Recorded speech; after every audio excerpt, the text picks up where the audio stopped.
નમસ્કાર @ગુજરાતમાં આપનું સ્વાગત છે। ઉત્તર ફ્રાન્સના કિનારાથી થોડા મીટર દૂર તણાઈને ડૂબી ગયેલ 5 લોકોમાં ઓબાદા અને આઈસરનો સમાવેશ થયો હતો તેવું ખબર મુજબ જાણવા મળી રહ્યું છે।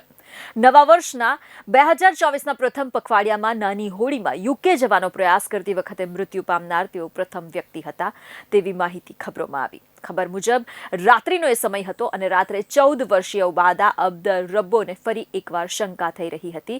તે તેની આસપાસના માણસોને સતત કહેતો હતો કે હું તરી શકતો નથી કારણ કે તેઓ સતત અંધારામાં ભીના સ્લીપ વે પર ચાલતા ચાલતા બર્ફીલા મોજાઓ તરફ આગળ વધી રહ્યા હતા।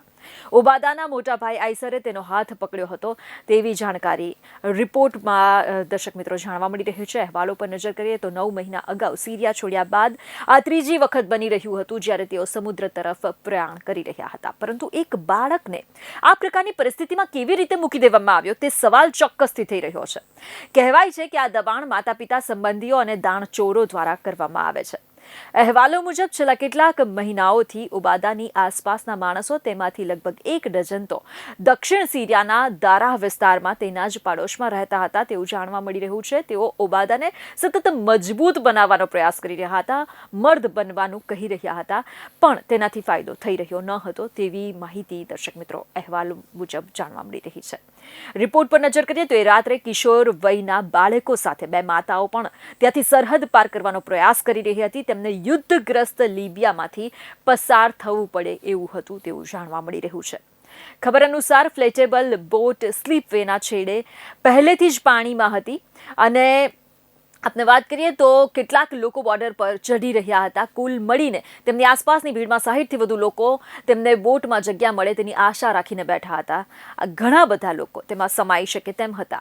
દાણચોરોએ મોટરસાઇકલની અંદર ટ્યુબને ફ્લોટેશન ડિવાઇસ તરીકે ઉપયોગમાં લીધી હતી। જ્યાં સુધી બોટ ઇંગ્લેન્ડ તરફ ન જાય ત્યાં સુધી તેને ફૂલાવી નહીં તેવું નક્કી કરવામાં આવ્યું હતું। ભરતી આવતા જ ઝડપથી બોટ ખેંચાવા લાગી। જોકે ભરતી તેને સ્લીપવેથી દૂર અને ઊંડા પાણી તરફ ખેંચી ગઈ। તે રવિવાર 14 જાન્યુઆરીની વહેલી સવાર હતી અને 2024નું તેમનું પ્રથમ ક્રોસિંગ શરૂ કરવાનો પ્રયાસ દાણચોરોની ટોળકી કરી રહી હતી। પવન પૂરતો ન હતો, ઘટી ગયો હતો।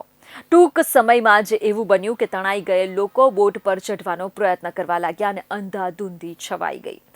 દારાહમાં ઓબાદાએ શાળાકીય શિક્ષણ લીધું હતું તેવી માહિતી ખબર અનુસાર જાણવા મળી રહી છે। રિપોર્ટ મુજબ તેમના ભાઈઓએ એમ વિચાર્યું હતું કે તે ખૂબ જ સારો અને ખૂબ જ હોશિયાર છે અને તેમને આશા હતી કે તે કદાચ ડૉક્ટર બનવા માંગે છે। તે ફૂટબોલનો પણ ચતુર ખેલાડી હતો પરંતુ તે હજુ એક બાળક જ હતો આખરે।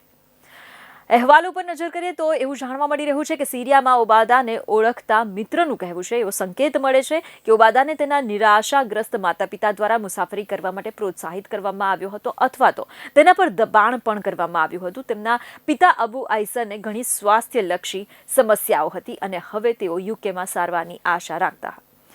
રિપોર્ટ અનુસાર જાન્યુઆરીની શરૂઆતમાં ઓબાદા, આઈસર અને અડધા ડઝન સિરિયન મિત્રો ગ્લાઇસ પહોંચ્યા। તેમણે બ્રિજની નીચે તંબુ નાખ્યા। તેઓ ફ્રેન્ચ પોલીસથી બચવાનો પ્રયાસ કરી રહ્યા હતા। અહેવાલ મુજબ પોલીસ કેટલીકવાર તંબુઓ લઈ જતા અને તેમને આગળ વધવા કહેતા। ખબર અનુસાર ઓબાદાને સગીર તરીકે આશ્રય આપવામાં આવ્યો હતો પરંતુ તેમણે કહ્યું હતું કે તે તેમના ભાઈ સાથે રહેવા માંગે છે।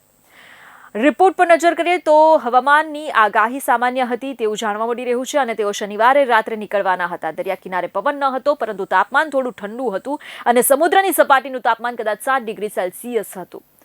અહેવાલો મુજબ એવી માહિતી સામે આવી રહી છે કે અંધારામાં ઓબાદાએ સ્લીપવેથી દૂર જતી વખતે ઇન્ફ્લેટેબલ બોટ પર ચઢવાનો પ્રયાસ કરતા લોકોના જથ્થામાં જોડાવાનો પ્રયાસ કર્યો પરંતુ તરત જ તેને અને આઈસરને ખબર પડી કે તેઓ ઠંડા સમુદ્રમાં આસપાસ પટકાયા હતા। તેઓ ચીસો પાડવા લાગ્યા અને મદદ માંગવા લાગ્યા। તેઓ સ્લીપવે પર પાછા ફરવામાં સફળ થયા હતા અને લોકોને પાણીમાંથી બહાર ખેંચવામાં મદદ કરી રહ્યા હતા। જોકે અંધારામાં તે ઓબાદાને શોધી શક્યો નહીં। તે પાણીમાં અદૃશ્ય થઈ ગયો। જોતજોતામાં પાણીએ તેને ખેંચી લીધો હતો તેવું અહેવાલો મુજબ જાણવા મળી રહ્યું છે।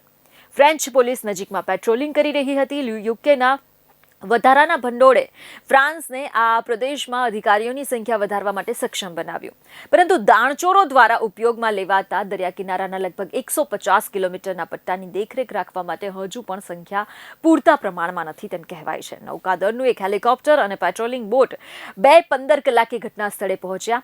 બચાવ કાર્યકરોએ હાઇપોથર્મિયાથી પીડાતા જે 20 લોકો છે તેમની સારવાર કરવામાં મદદ કરી, પરંતુ ઓબાદા તેમાં ન હતો. ધન્યવાદ.